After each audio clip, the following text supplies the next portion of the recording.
आप लोगन कुछ जो जवान हैं तो बचपन में सुन लो ही, जो बूढ़ हैं उनके एक बात फिर जवानी आ जाए के कहूँ क्या करिश्मा खुदा की कलम का, कहूँ क्या करिश्मा खुदा की कलम का कि पानी में भी अग्नि ज्वाल छिपे हैं। पहचान लो दिल गरीबों के घर में, अंधेरे में गुदरी में लाल छिपे हैं। लेकर जन्म जन्मभूमि के कारण लड़ायान पर जो शहीद रहा है, उस्मान चाचा के गोदी का तारा दुलारा वो अब्दुल हमीद रहा है। अरे हुआ जन्मभूमि पर कुर्बान जो की, अरे हम गा रहे हैं तराना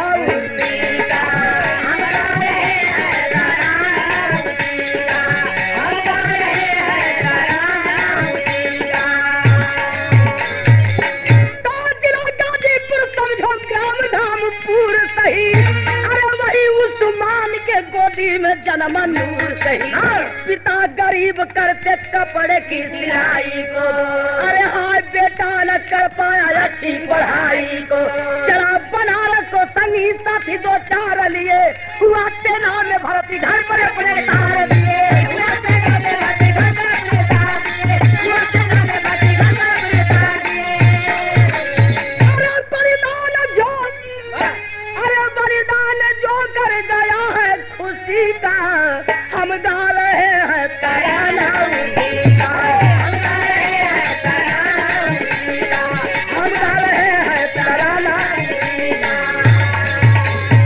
अरे शहीदों में सितारा हो गया अब्दुल हमीद अपने जन्मभूमि का प्यारा।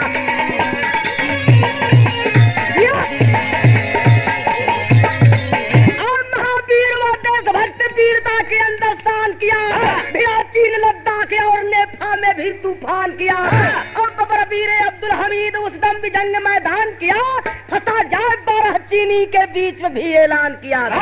62 के लड़ाई में 12 चीनियन के बीच में जब घिरा गलन है लद्दाख में, ऐलान कर देने, लेकिन क्या कहलन कि हम हिंद के हिंद हमारा है, हिंद के हिंद हमारा है, हम हिंद के हिंद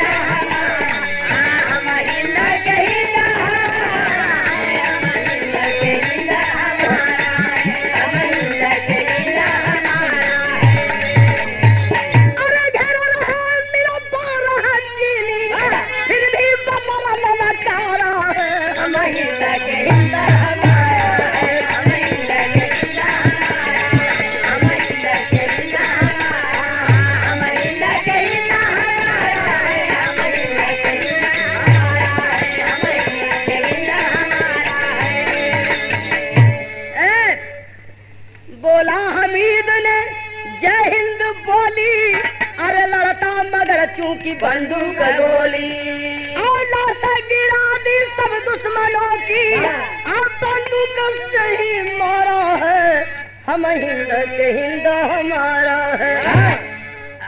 12 दिन वह अन्ना न पाया, अब बन करके राणा घास को खाया। गुफा में 12 दिन गुजारा है, हम हिंद के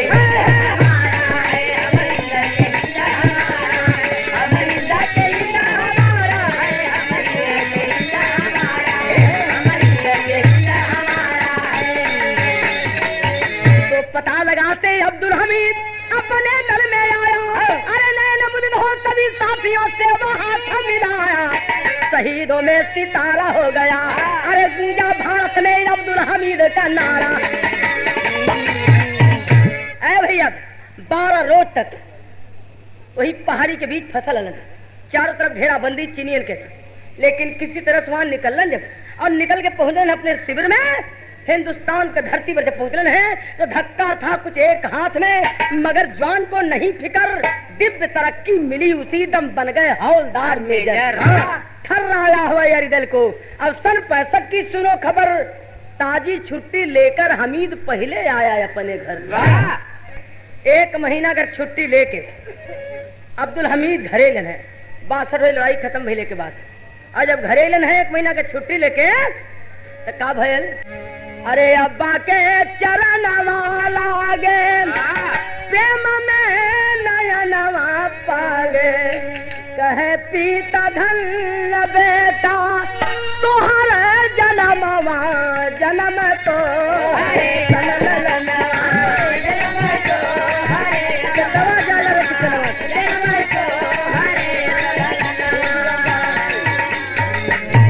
अरे नारी खुश हो धाम पैया विजयी हमारे सैया राणा स्वाभिमानी भैल देश के करण जन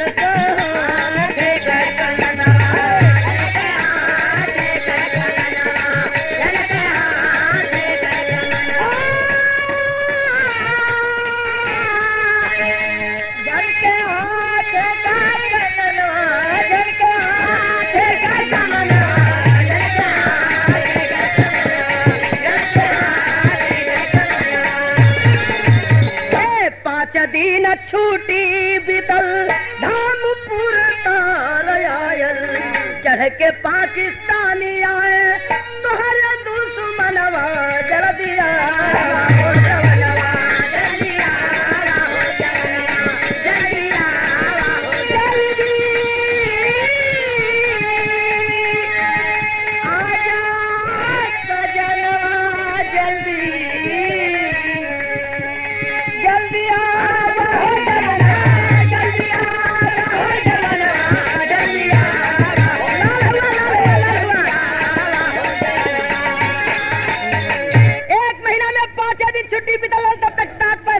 छिड़ गई है और तारियाल घर पर जो जवान जहां पर अपनी ड्यूटी पर तैनात हो जाए खतरे का सायरन बज चुका है। 5 दिन छुट्टी बितल जब तार पोलन है यहाँ तर्ज मिलल बेलवैया के लेकिन तनी बढ़ जब और जरा आए हैं कि बुढ़ावा बेईमान अरे मांग करैली का चोखा कि चले अब्दुल हमीद पहने केसरिया बाने चले अब्दुल हमीद पहने केसरिया बाना चले अब्दुल हमीद पहने केसरिया बाना। अरे 5 अगस्त रहा वीर पग बढ़ाया है भैया अरे डोर बिस्तर की टूटी रसगुन यह दिखाया है जब बिस्तर बांध के तैयार करें है पहला रसगुन की बिस्तर का डोरी टूट गई वाह लेकिन लपेट के बिस्तर साइकिल पर रख के कैरियर में दबा देलन पीछे नहीं हटलन। अरे रखा जब बिस्तर साइकिल पर तो कष्ट हुआ अरे रसगुन टायर साइकिल का भ्रष्ट हुआ साइकिल पर लपेट के बिस्तर जब कैरियर में दबा देलन है और बढ़ने आगे तो साइकिल के टायर भ्रष्ट हो गए। तीसरा रसगुन का अरे राणा खड़िया का गुजरिया हो रहिया के मजा अरे कागा बोले गुनावा पाए बोले पिया और फिर भी चला है बघेला होने को शहीद लाखों रसगुन हो जाए लेकिन वीर पीछे नहीं हटा तैयारी करके चल देता है और गरावत छम्मा क्षेत्र जहाँ या तूफान रहा लड़ते पाकिस्तानी शौकीन हिंदुस्तान रहा अरे कहा उम्मीद रहे है भारत में जन्म मेरा और जन्म भूमि के तरह हुआ है जन्म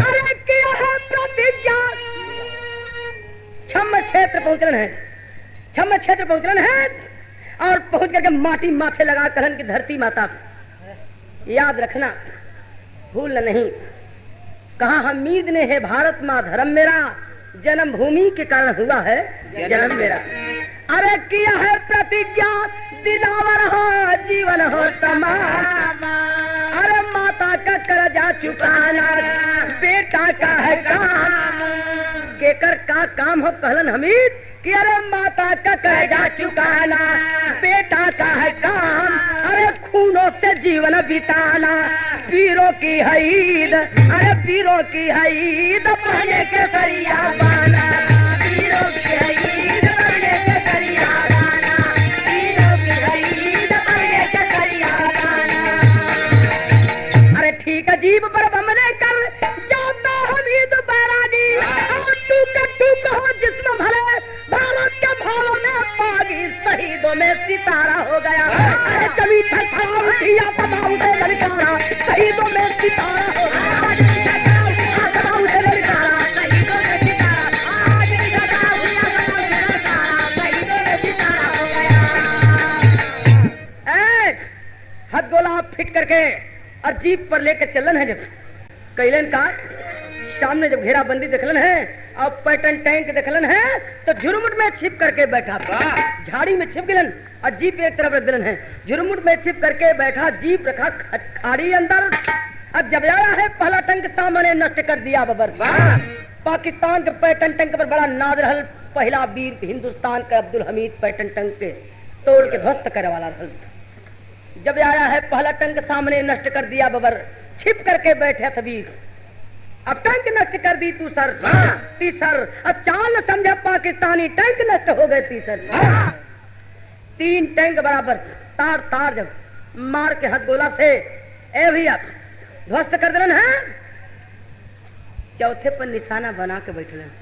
यहाँ पर भाव मिलल, अरे छिपा था वीर झाड़ी में लगी चौथे बरासा थी।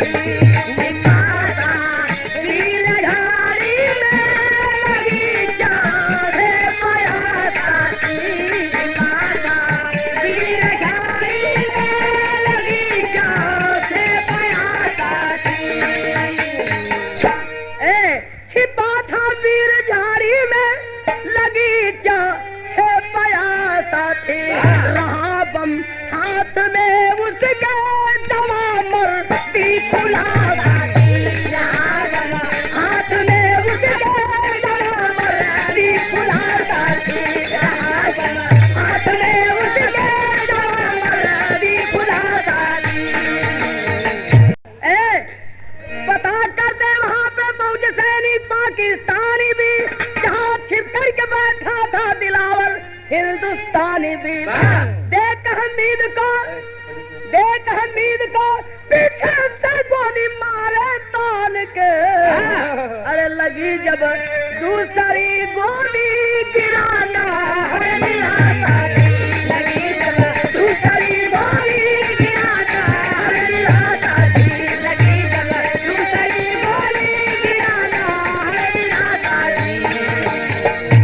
ए भैया सामने से निशाना लगा के चौथे टैंक पर हथगोला सधाया हुआ है, लेकिन सब समझते हैं कि सब कहां से कौन वार कर रहा है पैटर्न टैंक पर। ऐ भैया पता करते करते सब पीछे से पहुंच जाते हैं अमीर के। ये सामने निशाना लगा है, वो पीछे से जाके वार करें। एक गोली तो खाली चल गई, लेकिन दूसर की गोली जाके जवान के जब लगल है, कहा हमीद ने हे भारत माँ यही अर्जी, जगह दामन में दे देना, तुम्हारी हो अगर मरिया।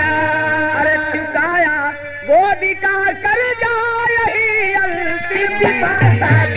चुकाया वो अधिकार कर जा यही अंतिम बात। चुकाया वो अधिकार कर जा यही अंतिम बात। अरे घिरा काल से गया लूट भारत का यह मोल हीरा, बोटा मारे शोक सिंधु में हुई हिंद के पीरा, शहीदों में सितारा हो गया। अरे जिसके कब्र के ऊपर बहे आंसू की धारा, है लगी खबर जब धामपुर में, तो पिता हुए उस्मान, कहा धन्य तू बेटा मेरे, राजा भारत पाकिस्तान गर्दन ऊंचा हुआ हमारा। अरे साक्षी है तारीफ है कुरान, हम बाप का बदला बेटा पोता मोरली है। बेटा पोता मोरली है। बेटा पोता मोरली है। अरे हम क्या हमीद तो शहीद हो जावा। अरे भारत नजारिया कराम हम पहरवा, हम पूरे गाँव में हमीद समारा। अरे जय जय फूलती के हिंद फुलवरिया, जय फूलती के हिंद फुलवरिया, जय फूलती के हिंद फुलवरिया। गुरु बिहारी गुरु गणेश कहे अमर हुआ वह बाता रामदास गुरु बच्चन घटे बच्चन चंद्रिका का बीजा पताका अरे शहीदों में सितारा हो गया राया तो रामदेव का सारा का सहारा शहीदों में सितारा हो